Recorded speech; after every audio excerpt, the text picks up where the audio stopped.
Welcome back, Pokemon trainers. Professor Chaz here. The lab coat's on back order, and I'm bringing you another Pokemon X live Wi-Fi match today. This week I'm going to focus on my 6th generation water starter, Springer the Greninja. Now, as I've been doing these videos, I've been learning more things. I watch a lot of online battles on YouTube, so I'm learning a lot more about the Wi-Fi. I've seen a change in my own thinking and strategies on how to play online competitive battling.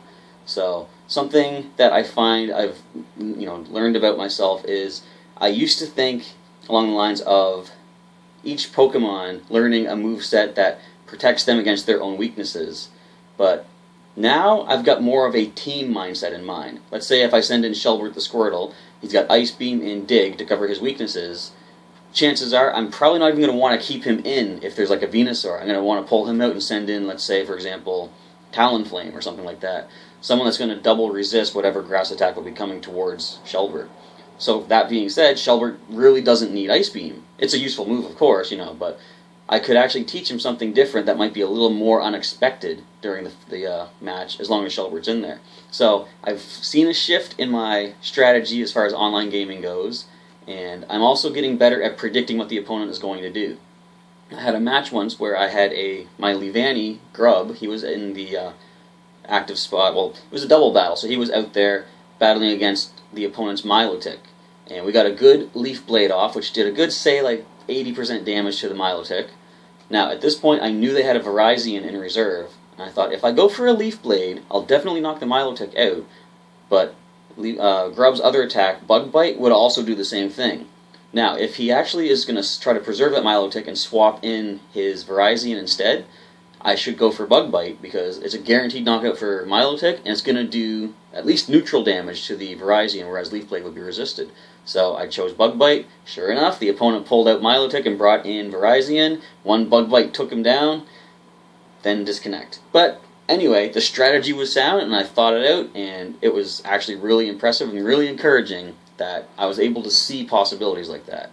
So, that being said, there's going to be probably more of a shift in my strategies as far as these online battles go. And now that starting in the 5th generation and carrying on to the 6th, now that TMs are multiple use items, and now that there's move tutors in Omega Ruby Alpha Sapphire, I'm probably going to start wanting to shift up the movesets of each of my guys rather than keeping what they've had all these years. It's going to be cool to sort of play around with new strategy ideas and come up with new, unique techniques that people might not expect. And that being said, this means the videos are currently getting really long. I think the last one was almost 40 minutes, and it was team description and 2 battles. Now, I know I can be pretty long-winded, so that's partly my fault, if not completely my fault. But what I'm probably going to start doing at some point, I want to sort of break the videos into 2. Have say like a team builder video uploaded on Thursday, and then show the matches on a video uploaded on Friday. So let me know what you think of that idea, if you like having it broken up, or if you prefer all together in one video, let me know that too, and I can continue doing what I'm doing. Now, that's for way in the future, maybe not way in the future, at some point in the future I should say. For this week, we're going to stick to the format. We're going to do a team description and then the battles featuring Springer the Greninja and the team I'm bringing with him to get him and them into the winner's circle. Let's get started and check that out.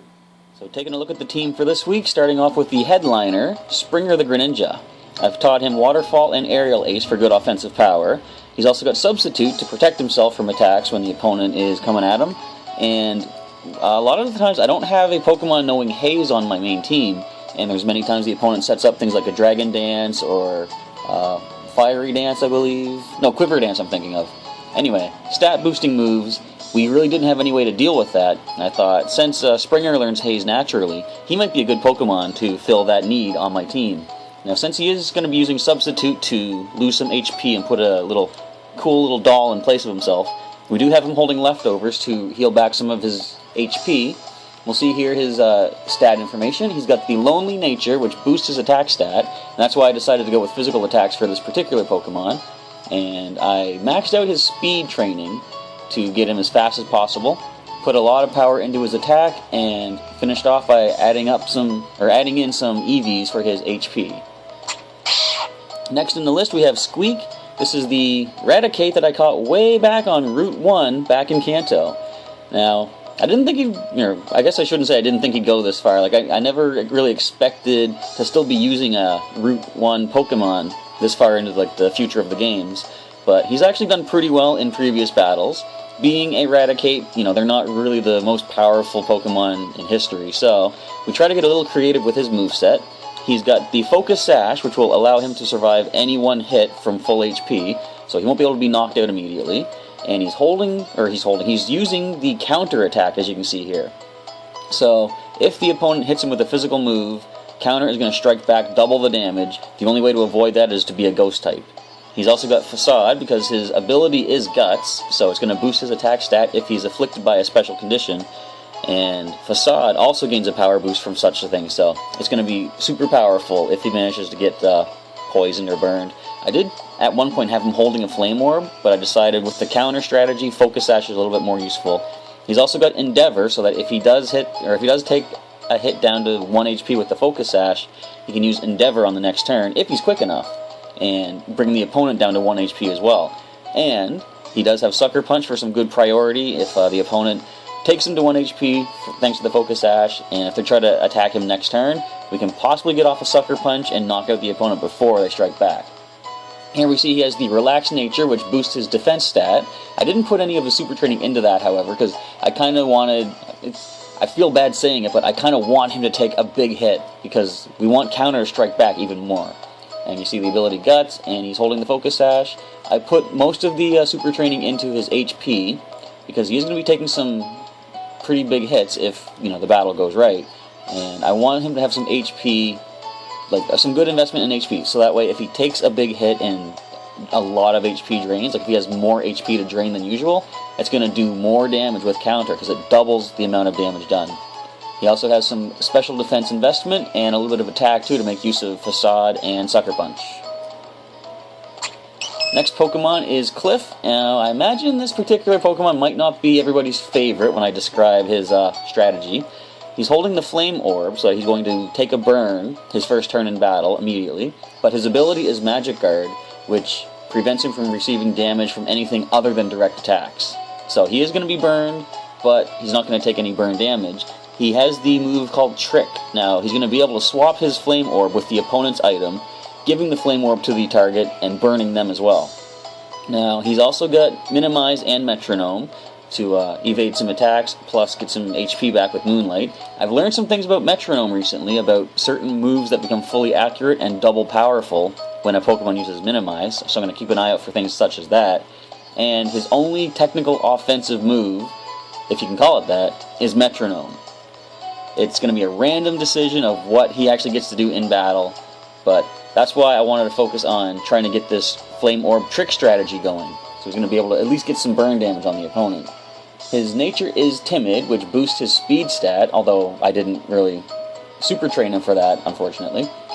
I did go for his defensive stats to try to balance them out, so we have 176 in each, and since Metronome can bring up any type of attack, either physical or special, I wanted to even out his offensive stats, and the closest I could really get, I could take some stats from his defenses, I guess, but 146 special, 140 attack, I think that's pretty decent as it is.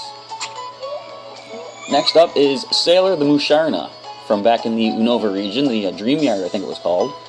She is holding the Quick Claw because even at level 100 her speed is a powerful 57.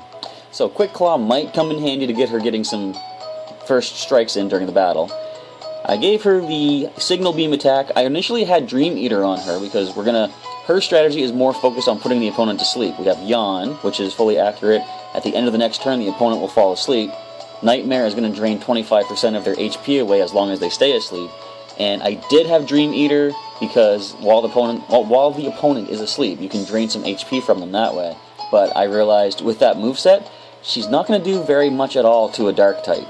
I decided to go with a Move Tutor move and teach her Signal Beam, which will be super effective against Dark types.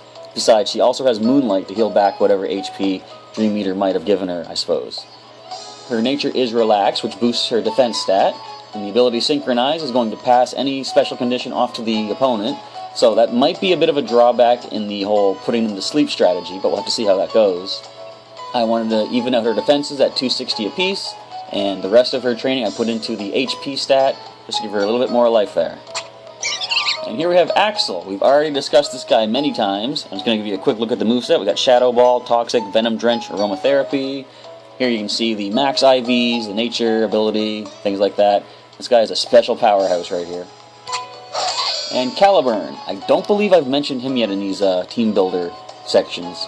So this is the Aegislash caught in the Kalos region. Because, of course, Kalos is the only place that they've existed thus far. I'm not sure if they're in Hoenn yet. They might be, actually. I haven't got that far in Omega Ruby. But he has Shadow Claw for a good stab attack, Sacred Sword to deal with any dark types that might come his way, Reflect, and King Shield. I would like to think King Shield should be mandatory on an Aegislash simply because that's the only way, I believe, to get them back into shield form while they're in battle. Now, you can also swap them out and send them back in. They start battle when they go in from the Pokeball in their shield form, but if you happen to be down to your last final Pokemon and you don't have King Shield on this Pokemon, the moment you attack, you're in Blade form the rest of the fight, and your defenses are going to be lowered. King Shield is good for defensive purposes. Now, I saw in the Pokemon World Championships, Aegislash were using Wide Guard, and I thought that would be an amazing move to give this Pokemon in a double battle. I looked it up. Apparently it's an egg move only. So unfortunately, the closest we could get is Reflect. And since he does hit pretty hard, as you'll see in a moment, his attack stat in Blade form is over 400, I gave him the Shell Bell, which will heal back a certain amount of HP based on how much damage he does to the opponent. He's got the Brave Nature, which does boost his attack stat. As you'll see, it's quite whopping. This is the shield form we're looking at, first of all. And Stance Change is the ability all Aegislash have. I evened up the defenses after putting as much super training into the attack as I possibly could. Actually, it looks like I could have put a little bit more, but I decided to go with 204, or as you'll see in Blade form, 424. And the defenses are still not too bad, even in Blade form. We got 159, 160 each. So that's a look at the team, and let's get into some matches and see how well they do online.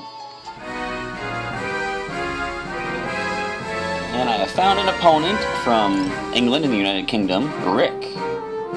So they're bringing a Blastoise, Haxorus, Rotom Heat, Ferrothorn, Tyranitar, and Conkeldurr. Or Conkeldurr, I'm not sure how that one's pronounced either. So, Ferrothorn is one of the obvious leads. It's going to have the ability to set up spikes and Stealth Rock. Another possible lead, well, we see two potential Megas. There's Blastoise and Tyranitar. And if they do lead with their Ferrothorn, what else would they bring in? Because if I bring in... well, nothing on my side is really going to look like it's super effective against the Ferrothorn. I'm trying to predict what my opponent will predict that I will choose. So, we have no way to get rid of any entry hazards either, so we probably want to just try to take that Ferrothorn down. We could possibly do it with a Sacred Sword from Caliburn, so I'm going to lead with him. And who would he bring to protect that Ferrothorn? I'm expecting possibly one of the Megas to come in. And if we had Grass, that would be awesome, but let's actually lead off with Squeak. And if the Ferrothorn does come in, or if the one of the physical attackers does come in, actually no, we're going to pull Squeak back. If Blastoise comes in to defend it, then it's not going to be very good, because I'm going to try to counter-attack a physical hit. So, I'm going to bring Springer along with Caliburn. We could try... actually, I'm second-guessing once again. I'm actually going to lead off with Caliburn and Cliff the Clefairy. I'll bring Springer, and I'll bring Squeak as well. And let's see how well this one goes. The battle has begun and is underway. My camera just decided to completely unfocus. One moment, once the image appears, I'm going to try to refocus it. There we go. Alright. They're up and running, and they do lead off with completely different choices than I expected. Well, Blastoise I kind of had a feeling might happen. Now, the Rotom is going to be an issue for Caliburn. And the thing is, I was going to use Trick on Clefairy to get the Flame Orb over to one of the opponents, but it's not going to burn the Rotom, and it's going to not affect the Blastoise, because I'm assuming it's going to be holding a Mega Stone. So I'm expecting a special attack from that Blastoise. possibly a steel type move. I think, yeah, to get flash cannon, I'm pretty sure. And a fire move I'm expecting to come from the Rotom. So let's go with a King Shield for Caliburn. I think I should just swap out Cliff. Who can take the steel attack the best? I'm going to send in Springer. Water type will resist the steel type move. So Cliff returns to the Pokeball. In comes Springer. Who doesn't have the best defenses, so he might not be able to really take the hit, unfortunately. But we're going to see how this goes. Blastoise does Mega Evolve on my opponent's side of the field. Got those 3 massive water cannons ready to roll. King Shield fires off. And Fake Out on Greninja, so swapping out was actually the right play to make anyway. And the Will-O-Wisp is going to burn Caliburn. This week we did bring Axel, except he's not in this battle, I just realized. I should have brought him into the fight so I could heal that burn with aromatherapy. Oh well. So that burn was unfortunate. Can my opponents do anything really to hurt Greninja? I don't believe so. Well, what am I thinking? Rotom is electric type. Of course it can hurt Greninja. So we're going to go with a Shadow Claw for some stab damage. I don't expect Caliburn's going to make it through. He's probably going to take a powerful fire move. And Springer, we're going to get you to substitute to possibly avoid a Thunderbolt. And also, if his sub doesn't get broken, he will be immune to the burn from Will-O-Wisp, because substitutes will block all those kind of status things. So Rotom will protect itself. We're going to get a substitute up with Springer. And Aura Sphere. I wasn't expecting that either. And that's going to be boosted from the Mega Launcher ability of the Blastoise. Fortunately, we did substitute to protect against that. So these are all just pure not physical, these are all pure special attackers. Squeak might not have been the best choice to bring into this fight. So we're going to actually pull Caliburn back now so we can get his shield back up. And despite the fact I said he's not the best choice for this fight, I'm going to send Squeak in. Now the Rotom did just protect. Are they going to swap it out? Because I can go for a Waterfall against it. But if they do pull it out, was there anything that really resisted the water? They could send in... I honestly can't recall what else was on their team. I'm so overwhelmed by the Blastoise and the Rotom. I'm just going to go straight up Waterfall against the Rotom. It's probably the wrong choice to make, but we are going to find out in a moment.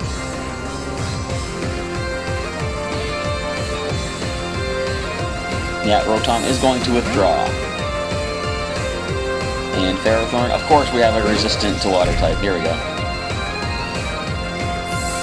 Caliburn also retreats to the Pokeball, and in comes Squeak.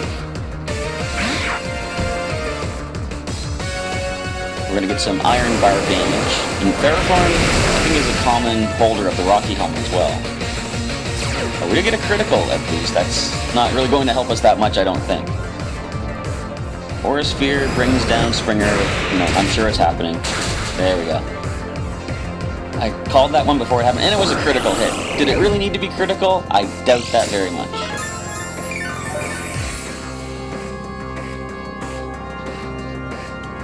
So I wonder if we can pull a little sneaky maneuver here. I'm going to send in Caliburn once again.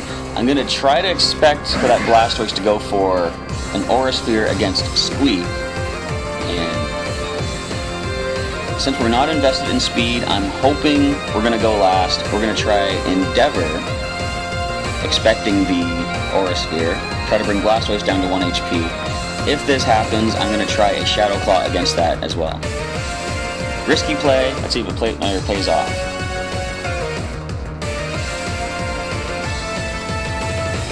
If all goes well, this Aura Sphere will bring Squeak down to 1 HP. He's going to Endeavor it down to 1 HP. And then the Shadow Claw should finish it off. If the speed levels play out the way I'm thinking they will in my head. There's the Aura Sphere. Squeak is going to take it to the Focus Sash. He gets off the Endeavor against Blastoise, brings it down to 1 HP, and the Shadow Claw, awesome! Alright, it was risky, but that worked out really, really well. And we got a critical hit on the Shadow Claw, just to make sure we took that 1 HP down. The Ferrothorn is going to Leech Seed. Alright, so we still have Squeak here. We can get a Sucker Punch, or if they send in a slow Pokemon, we can get another Endeavor.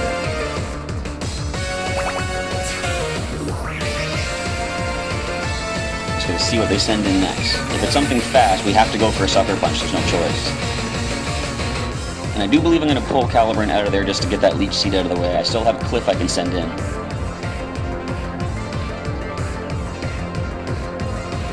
My opponent is selecting... It's all going to come down to the speed of this Pokemon that comes in.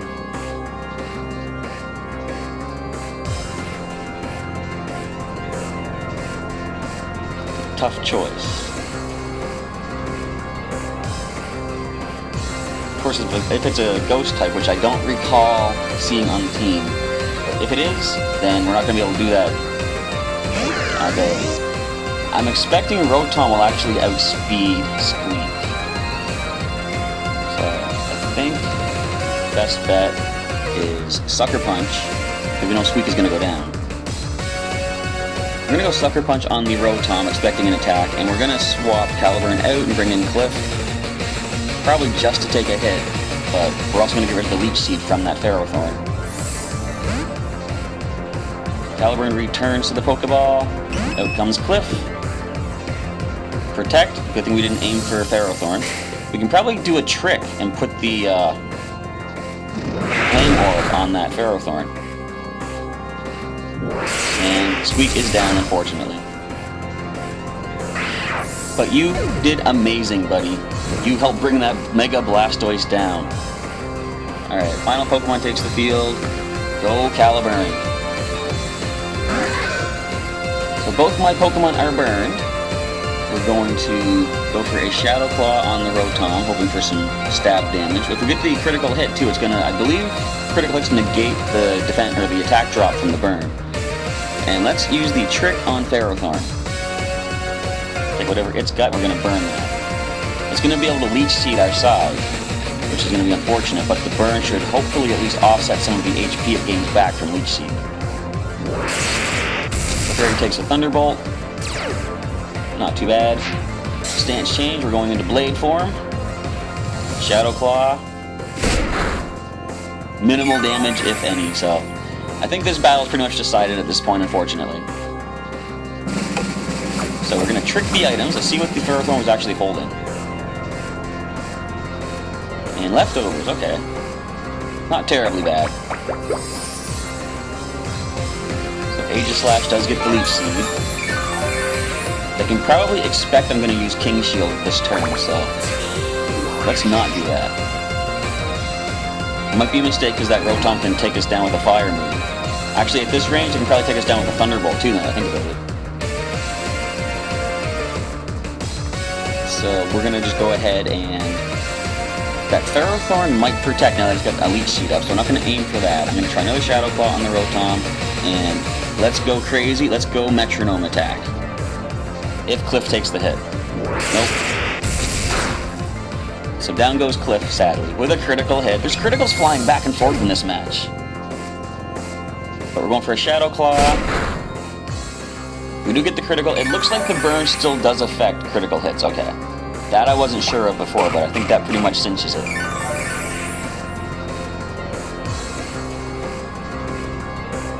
And Leech Seed, of course, will fail because we're already sealed. And this is the final turn of the match. We're going to go down after this, regardless of how the opponents play out, because I think the burn itself is going to bring us down. But we're going to give it our all. We're going to go Shadow Claw on that Rotom. It's going to protect, okay. Does this Ferrothorn have Power Whip? Nope, they're both going to double protect. They're just going to try to let the burn take me down. Legitimate strategy. I've done that myself. I have my Venusaur with Toxic, Protect, and Leech Seed.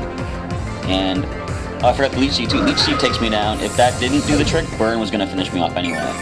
So, unfortunate turn of events for our side, but that was a really impressive takedown of that Blastoise. Just the fact that the Blastoise outsped Squeak was impressive. Good job, Rick. And so, in an impressive 3-0 victory, my opponent has overcame my team and unfortunately gave us some more red marks against the overall team here. But we are not done for this week. We are going to try one more time and see if we can pull out a victory with Springer and the rest of the gang. Let's give that a shot right now. Alright, the opponent has been found, Brad from Pennsylvania in the United States. He's bringing to the table a Garchomp, Machamp, Chandelure, Meganium, Politoed, and Skarmory. So, what do we do with this? Okay. Possible leads. The Politoed could be a lead if it has Drizzle. Does that benefit anyone else on the team, though? Somehow I have the feeling Garchomp is also going to be one of the lead Pokemon. Not sure what tells me that, but I think I'm just a little afraid of seeing this thing. So, I don't think anyone else would really lead. Machamp, perhaps. Skarmory could be a lead with, I believe they can get Stealth Rock. So I think maybe the best play is going to be... I think I'm going to start with Caliburn, the Aegislash. And what can make use of Politoed's Drizzle if it comes in? Well, the only water type on the team, we're going to bring Springer, the Greninja. Possible counters for the team, well, we do see that Meganium. We could go with Musharna, Sailor with her Signal Beam attack. Another downside to the team, or my Pokemon, might be the Machamp. So I'm going to try risky play. I'm going to bring Squeak the Raticate and see if we can do that counter Focus Sash strategy. And the battle is on. Chaz versus Brad, the battle of the 4-letter names.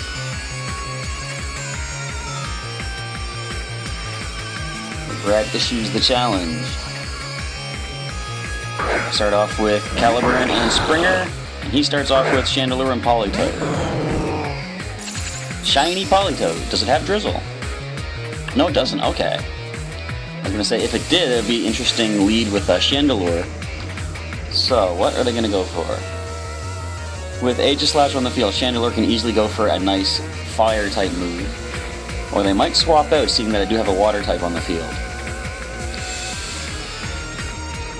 We know we're not going to I don't think we're going to outspeed the Chandelure. But if we could go for a Shadow Claw against it, we can do some pretty good damage. I don't believe... I should make notes like some people do of what is in the team preview and see, do they have a normal type? I'm going to say I don't believe they did. I'm going to try Shadow Claw against the Chandelure. And we're going to try to get our substitute up with Springer right away. So we get the substitute off. Springer is the fastest on the field. Fire Blast is going to connect and do some massive damage, unfortunately. Hang in there, Caliburn. No, he doesn't hang in there. Darn. Why weren't you a Drizzle Politoed? So Hypnosis will fail, fortunately. So my next Pokemon to send in, I'm assuming these are both special-based attackers, so Squeak isn't the one to make the play this time. We're going to bring in Sailor. So we know Hypnosis is a possible problem. If our Quick Claw does take effect, we're going to be able to get Yawn off first. I'm going to try Yawn against the Politoed. And should I try a water move against Chandelure? I don't think they had anything that would resist water other than the Politoed that's already in. They had Machamp, Garchomp, Meganium is the problem. If this Chandelure has Flame Body and we physically connect against it, that could be an issue. But without any other reason to not go for this, I'm going to try Waterfall against Chandelure. I don't believe Politoed gets Water Absorb. Or Storm Drain, I mean. So the Quick Claw does actually activate. Alright, so we're going to get the Yawn off first on the Politoed. You're welcome to Hypnosis us if you like. We're both going to take a nice nap together. So we do get the Waterfall against Chandelure. Decent damage against it. And Hex is going for our Psychic type, but she is defensive. Not as defensive as I would like, unfortunately. Now, you can take that Scald as well. Oh, that's actually going for Greninja. Not very effective. It does break the Substitute. As we sub up again, we can afford the HP. I wonder if I should pull back Musharna right now. She's not going to take another Hex, and actually, I think I will swap her out because we do have Squeak. If they predict that, Squeak will take a pretty bad hit, unfortunately. But when Sailor comes back in, she's going to be able to use Nightmare against that Politoed. So I'm going to swap out Sailor for Squeak. And I think we can get the Substitute up again. If they go for another Hex attack against Sailor, and it fails because Squeak comes in, then we have a free turn to get Substitute up with Springer. And Politoed's going to withdraw because of the Yawn. Okay. In comes the Garchomp. We could be at a good spot to do our counter attack now. Garchomp is not known for special attacks. So our Substitute does activate. And the opposing Chandelure goes for Hex, and it fails. Alright. Awesome play. Now we're going to try that risky maneuver. We're going to go counter, and I just hope the Chandelure doesn't aim like a fire move at Squeak. So we're going to try counter with Squeak. And actually, no, if we go Waterfall against Chandelure, we will take that down before it gets to attack. And we see Mega Garchomp takes the field. Oh, if this counter thing works out, Squeak takes down a Mega Garchomp, that's going to be amazing. Oh, and I forgot. Garchomp loses speed when it Mega Evolves too, so I was a little shocked that I outsped that with my Greninja right now. So we do bring down the Chandelure to a Waterfall. Good stuff. Dragon Rush. Squeak dodges. Oh, why did you have to dodge then? Now he knows we have the counter. But we do outspeed Garchomp at least. We know that much. Machamp. Well, They already know the counter strategy. They might not expect the Focus Sash though. So I'm going to have to try counter again. There's not much more I can do really. And let's try Waterfall on the Garchomp. Since it is slower, we might get a flinch. Go Springer. Do your stuff. Very minimal damage. And Dragon Rush. And this is very bad at aiming. Oh, so yeah, they're not going to aim at my Raticate anymore, unfortunately. So what do we do with this? If only he hadn't dodged that Dragon Rush. Alright, rethink the strategy. They're probably going to expect now that I'm going to be, rethinking my strategy, so let's just go with a Facade attack against the Machamp. Substitute has been broken, and I assume this is a Machamp with no guard. So how do we deal? I'm going to throw... Should I throw another Substitute? They're probably going to break it and then take down Greninja. So let's just go right ahead. Waterfall against the Garchomp. Again, we're hoping for a flinch. Got it down to about half. We're dodging all of those attacks. And Cross Chop will connect, and I think that's a done Greninja. Yep. Okay. So now we're going to bring Sailor back in, who is already weakened. Would they have anything that can take her out? Because I can Moonlight to get back some HP. I think they're going to aim for Squeak now. And if they both go after him, a counter won't do anything if they already break his sash. But going first... I'm gonna counter. Hope that we can survive. And then we can Sucker Punch the next turn and maybe get some more damage off. I gotta use Moonlight right now for Sailor to get her HP back up. So the Swords Dance on Garchomp is gonna sharply boost its attack stat. Cross Chop is gonna connect against Squeak. The Focus Sash does activate. Hang in there. Okay, we're gonna heal up with Moonlight. And this is going to be one powerful counterattack back at that Machamp. What would be amazing is if we outspeed the Garchomp with Raticate. He's not invested in speed though, I can't imagine we do. Alright, Politoed comes back in, so let's try, we're going to try a Sucker Punch against the Garchomp. Since it's already Swords Danced up, it's probably going to go for an offensive move. I got to try and get a knockout on that Garchomp before it starts tearing through the rest of the team. I'm going to Signal Beam as well. And the Quick Claw activates. So Sucker Punch, it does connect. Not too much damage, but the Signal Beam goes off. If we can confuse this... No. Dragon Rush misses! Ice Beam is going to pick up the KO, I imagine, on Squeak. Yeah, there goes Squeak. But you took Machamp down, buddy. That was amazing. So if we can bring this Garchomp down, we might have a chance against the Politoed. But the opponent's going to choose to disconnect for whatever reason, and we're never going to know how this would have ended. If the Quick Claw did activate and we took the Garchomp down, I have a feeling we were going to win that fight. My Musharna is so invested in defense. Anyway, you know, it is what it is. We're not going to know what happened. Draw your own conclusions, and that was a pretty intense fight for quite a while there.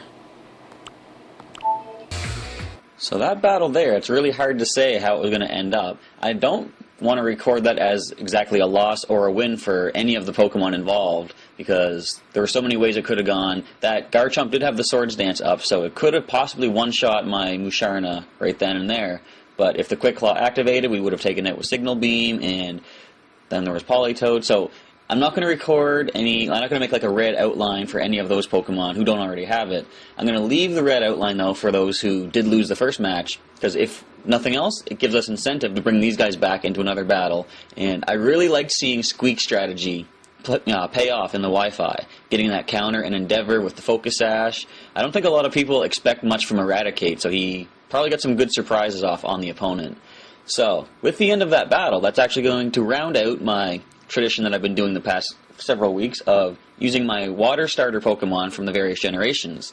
Now that Springer has had his chance to go for the Wi-Fi, it's going to open me up to using any other Pokemon that I haven't currently brought in, and possibly bringing back some of the previously defeated Pokemon from past weeks. If you have any Pokemon of, if any favorite Pokemon that you see in this group shot that you want to see in next week's video, leave me a comment down below. Let me know who you want to see next time. I got some ideas for who I want to bring.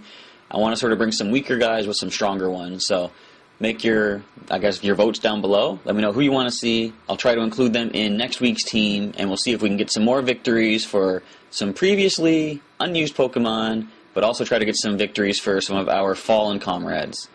Well, that's the end of this week's video. Thank you for checking this out, and I'll catch you next time.